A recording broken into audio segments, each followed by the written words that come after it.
Olá, meu nome é Mariana Guel e esse é mais um vídeo do canal Monetizou e hoje eu pretendo falar sobre tudo isso que está acontecendo no mundo. Crise bancária, inflação, recessão, discussão sobre política monetária, discussão sobre juros, tensões geopolíticas acontecendo entre China, Estados Unidos, Rússia, Ucrânia. Aqui no Brasil, para completar, tem discussão sobre o novo arcabouço fiscal e ainda o novo governo peitando o Banco Central. Então é óbvio que as pessoas veem tudo isso e ficam perdidas sobre o que está acontecendo. Sobre aonde é seguro deixar o seu dinheiro, aonde tem oportunidades para investir, o que vai acontecer, toda essa incerteza acaba trazendo um medo. Então nesse vídeo eu pretendo fazer um resumão sobre tudo isso, falar sobre como isso pode afetar determinados investimentos, buscando trazer um pouco de clareza nesse momento tão caótico.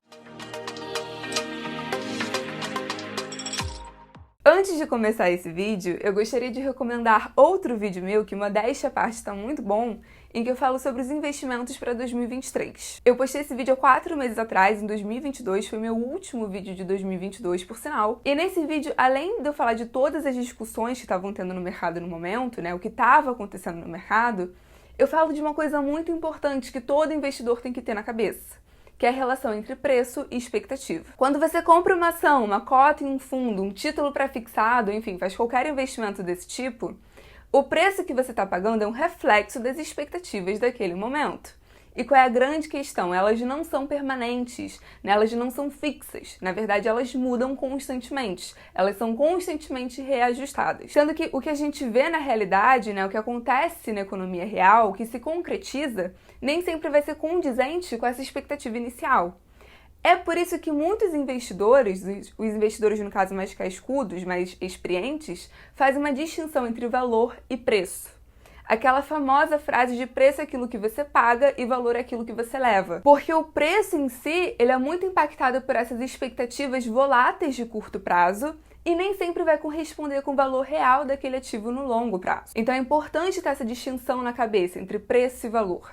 E é importante entender a conversação entre preço e expectativa atual. E que, no caso, essa expectativa é reajustada constantemente e pode trazer volatilidade. Historicamente, quando a gente olha para trás, existem vários exemplos que mostram isso. Que o preço, a expectativa inicial do mercado, que o mercado inicialmente acreditava que iria acontecer, não foi de fato o valor entregado no final pelas empresas, pelas ações, não foi o que de fato aconteceu na economia. Ou que, enfim, que mesmo quando essas empresas passaram por dificuldade, no final elas conseguiram se reerguer. Por exemplo, crise de 2008. Foi uma crise severa.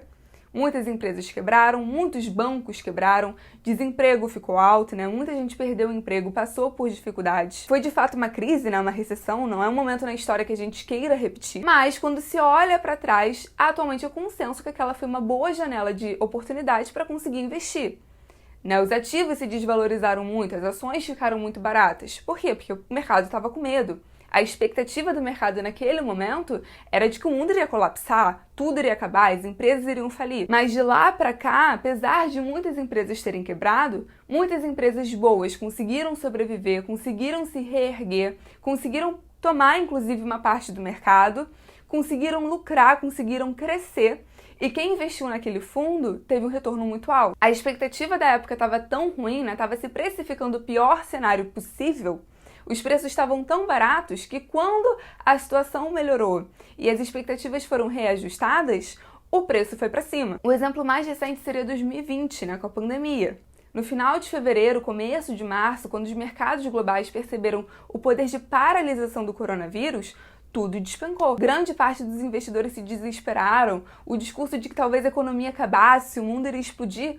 No final, isso não aconteceu, Foi um momento delicado, muitas empresas quebraram, muitas empresas passaram por dificuldade, não conseguiram operar naquele momento, tiveram que suspender suas operações, muita gente ficou desempregada, os governos tiveram que ajudar, mas no fim do dia, a humanidade sobreviveu, a economia continuou, e quem comprou naquele fundo que estava todo mundo desesperado, acabou tendo um puta retorno. Então, assim, 2 exemplos bem diferentes entre si, de 2 grandes crises que acabaram fudendo o mundo inteiro, assombrando o mundo inteiro, e que no final acabaram se provando como boas janelas de oportunidade para investimentos. Por quê? Porque a expectativa da época era tão catastrófica que no final qualquer reajuste, qualquer melhoria ou qualquer expectativa de melhora acabou levando os preços para cima. Existem exemplos do contrário? né? Exemplos de que o mercado estava com uma expectativa X e que depois ela foi reajustada para um cenário mais pessimista, então os preços caíram? Sim, e a gente tem vários exemplos assim agora no último ano. Por exemplo, o esperado em janeiro de 2022 era completamente diferente do esperado em março. Por quê? Porque explodiu uma guerra. Isso rebalanceou todo o cenário esperado para um cenário mais pessimista, com maior incerteza, com maior aversão a risco. Em janeiro de 2022 não estava sendo precificada uma crise energética na Europa, não estava sendo precificado isolamento comercial da Rússia, quebras de cadeia produtiva. E da mesma forma, no começo do ano já se falava de um cenário inflacionário, só que o Fed dizia que era transitório, o Banco Central Europeu também. Então, ao longo do ano, isso foi reajustado, porque a inflação não foi cedendo, os juros tiveram que aumentar, e tudo isso impactou o mercado financeiro e a economia global. Então, assim, o que eu tô querendo dizer com tudo isso?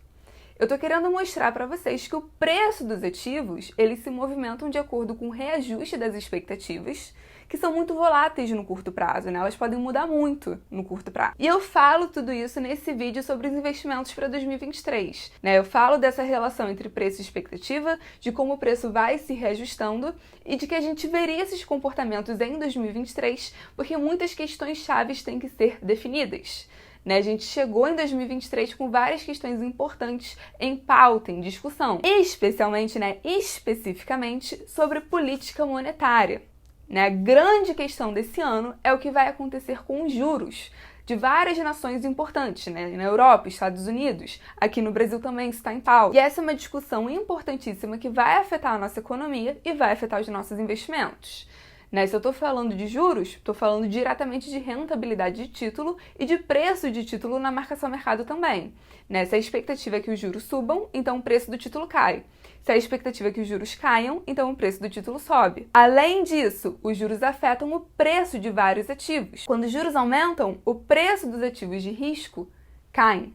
E aí a gente tem que ter inteligência emocional para pensar se isso é uma janela de oportunidade ou não. Porque caso os juros venham a cair, então o inverso poderia acontecer. E além disso, os juros têm o poder de influenciar no câmbio, na atividade econômica e inflação. E esse é o grande X da questão, né? Aumentou-se os juros ao redor do mundo para controlar a situação inflacionária. A inflação explodiu no período pandêmico para cá. Por quê? Expansão monetária, quebra de cadeia produtiva, guerra entre Rússia e Ucrânia, tudo isso pesou. Então, assim, aumentou-se os juros com um objetivo muito claro: frear a inflação. E qual é a merda? Não tá acontecendo, não tá funcionando.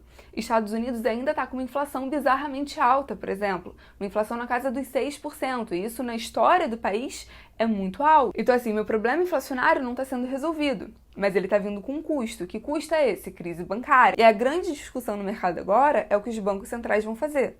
Porque ou você mantém os juros altos e aí você fode com o mercado financeiro nacional, mas ajuda a controlar essa situação inflacionária, que é importante, ou você abaixa os juros para tentar salvar os bancos, mas aí a inflação explode. Então, assim, ou a gente perde a perna ou a gente perde o braço. É mais ou menos isso. E aí, no meio de toda essa discussão, agora, dia 22 de março, a gente teve a super quarta, em que é anunciado para o mercado o que vai acontecer com os juros. O mercado estava muito atento, né, para o que o Fed iria fazer com os juros americanos no meio de todo esse caos.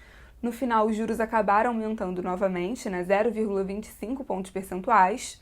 E aí eles explicam que a inflação ainda está alta, a atividade econômica, querendo ou não, ainda está aquecida, né? O desemprego não disparou, ainda está tendo consumo, a inflação não está desacelerando. Então, sim, eles decidiram manter o aumento dos juros, mas eles também falaram que consideraram não aumentar os juros nessa reunião. E é a primeira vez, assim, desde que o ciclo de alta começou, que eles admitiram isso. E aí ele também falou que vai acompanhar atentamente o mercado bancário, né, os desdobramentos da quebra do Silicon Valley, o que vai acontecer. Então, no fim, mesmo com a alta, acabou se alimentando esse discurso de um possível fim do ciclo de alta de juros americanos, mas ainda não é consenso. Não é consenso no mercado quando os juros americanos vão parar de subir. Não é consenso quando vão começar a cair. Ao mesmo tempo, a Europa está aumentando os juros também. Isso pesa. O que vai acontecer é que a gente ainda tem que acompanhar. A gente tem que acompanhar essa crise bancária, a gente tem que acompanhar a inflação, a atividade econômica. Tudo isso vai pesar para a decisão do Fed no futuro. E é importante entender que tudo isso acaba afetando a gente. A inflação americana afeta a nossa inflação. Os juros americanos, os juros europeus, afetam os nossos juros. Uma crise no sistema bancário americano afeta o nosso sistema financeiro. Porém, aqui no Brasil, ainda tem um agravante, né? A gente começou a aumentar os nossos juros antes do resto do mundo, né? O nosso ciclo de alta começou em 2021, antes que os outros países começassem a aumentar também. E, em tese, já era pra gente estar falando de um possível ciclo de baixa, ou enfim, já era pra gente estar baixando juros, ou ter uma previsão mais concreta de quando isso iria acontecer. Por que isso não tá acontecendo? Por dois motivos. Primeiro, o governo está brigando com o Banco Central, né, que é o responsável pela nossa política monetária. Isso traz instabilidade, isso traz incerteza e prejudica esse processo de queda da Selic. E segundo, que o nosso fiscal não foi resolvido. Até agora não definiram uma nova regra, não mostraram que a conta vai fechar, não mostraram que o governo vai ter um mínimo de responsabilidade fiscal. E isso o Banco Central está acompanhando. Porque, ok, se os Estados Unidos parar de subir os juros, ou enfim, começar um processo de queda dos juros, isso poderia dar espaço para a gente descer os nossos juros também, né? Para a Selic cair. Mas se o governo não tem responsabilidade fiscal, gasta doidado, né? Não mostra que essa conta vai fechar e no final pressiona a inflação, então o Banco Central fica sem espaço, né, para conseguir mexer nessa taxa. Pelo menos não de forma técnica, só se for na canetada. E por causa disso, nessa super quarta, o Copom voltou a ter um discurso mais rígido, né, cobrou o governo, inclusive deu a entender que poderia ter espaço para novas altas. E qual foi a reação do governo? Será que foi tentar acelerar o arcabouço fiscal? Será que foi falar de forma técnica com Campos Neto, ver o que dá para fazer, o que dá para ajudar? Não. Né, eles atacaram o Banco Central de novo, atacaram o Campos Neto de novo, teve manifestação também pedindo para a queda dos juros, e no meio de tudo isso, né, de todo esse caos, o Ibovespa derreteu. O Ibovespa foi para 98 mil pontos, primeira vez que ele fica abaixo dos 100 mil pontos desde junho de 2022. Então, assim, ainda está sendo discutido quando a Selic vai começar a cair. O mercado atualmente acredita que essa queda irá acontecer ainda nesse ano, mas no segundo semestre.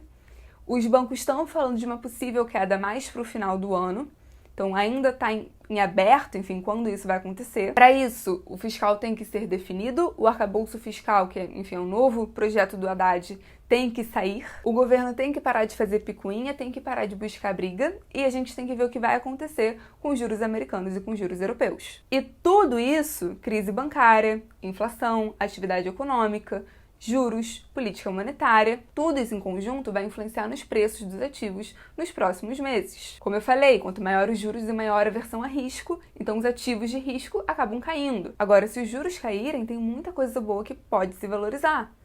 Se a aversão a risco diminuir, a crise bancária não for tão grave, que nem está sendo discutido agora, se a incerteza política diminuir, se o arcabouço fiscal for relativamente bom, tem muita coisa que pode fazer com que o mercado se valorize. Agora, eu consigo garantir que isso vai acontecer no próximo mês? Nos próximos 3? Nos próximos 4, 5? Não consigo. Ninguém sabe o que vai acontecer no curto prazo. Ninguém sabe qual vai ser o grau dessa crise bancária. Ninguém sabe se amanhã vai explodir um novo escândalo e levar a bolsa para baixo. Ninguém sabe nada disso, vai vir uma Americanas 2.0. O que eu sei é que, historicamente, quando a gente olha para a movimentação de longo prazo, momentos assim se mostraram como um bom momento de compra. Então talvez eu não acerte o fundo, mas é interessante ter esse conceito na cabeça, é interessante ter essas ideias na cabeça. Eu fiz um vídeo falando sobre isso com relação a Bitcoin, Agora, com essa crise bancária, todo mundo voltou a falar de cripto. Não, porque Bitcoin numa crise bancária pode se valorizar não sei quantas vezes. Porque Bitcoin numa crise bancária pode acontecer isso, isso e isso. E assim, gente, desde o começo do ano, Bitcoin subiu 70%. Repetindo, uma alta de 70%. É fácil vender um ativo depois de uma alta dessa, sabe? Convence as pessoas. Agora, na época que eu fiz um vídeo lá em novembro, que o Bitcoin bateu o fundo recente dele, de 20, 18 mil, e eu falei que eu estava comprando Bitcoin por X motivos, aí não, Bitcoin tinha morrido, Bitcoin tinha acabado. Por que você está comprando Bitcoin? É difícil ter inteligência emocional para comprar nessas horas, sabe? Em que tá todo mundo em pânico. É difícil, mas compensa. E assim, eu tô falando de um Bitcoin como exemplo, mas não é uma recomendação. É só para ilustrar. Se você tem uma tese, um ativo que você acredita, que você acha que faz sentido manter ele no seu portfólio por pelo menos X tempo, e se esse ativo fica mais barato, o preço dele cai, você tem que conseguir olhar para isso como uma oportunidade, fazer essa diferença entre valor e preço. É muito importante ter essa diferenciação no mercado financeiro. Então, por exemplo, agora, tem muita empresa ruim que se desvalorizou, mas tem muita empresa boa que se desvalorizou também. empresas que já passaram por crise bancária, empresas que já passaram por recessão e que sobreviveram. Será que não faz sentido, nesse momento que não tem ninguém falando de bolsa, ninguém olhando para ação, você olhar para isso com talvez um carinho adicional, um carinho a mais e pensar, não vou me expor 100% a isso. Porque vai que realmente vem uma crise bancária, vai que realmente vem uma recessão e eu não quero ficar 100% exposta. Mas vou aproveitar uma parte do meu patrimônio para fazer aportes mensais, diversificando com cuidado, porque vai que no final as expectativas são reajustadas para cima e isso se valoriza. Principalmente se eu olho para o longo prazo. E aí, repetindo, aproveitem esse desconto para comprar bons ativos, e não ativos ruins, aproveitem que está tudo em promoção e não se enche de porcaria, se enche de coisa boa. E tenham reserva de emergência, façam aportes mensais, diversifiquem, porque, de novo, tá descontado? Tá descontado. É o fundo? Vai piorar? A recessão vai se agravar? Essa crise bancária talvez vire sistêmico? A gente não sabe. Então, olhem como uma oportunidade, mas sejam cuidadosos. Não se alavanquem, não se endividem. Pelo amor de Deus. O objetivo do vídeo foi fazer essa discussão, Eu já tinha falado sobre crise bancária, eu já tinha falado sobre Selic, juros, tudo isso que estava acontecendo agora, mas eu não tinha feito essa leitura focada tanto para investimento em particular, sobre essa questão emocional, de comportamento de mercado, expectativa versus preço. Eu acho que tem muita gente que está com dúvida do que fazer agora, muita gente que está com medo. Então, o objetivo do vídeo era passar um pouco mais de tranquilidade, apesar de ser uma tranquilidade cautelosa. Então, por favor, comentem, dê um like, se inscreva no canal e até o próximo vídeo.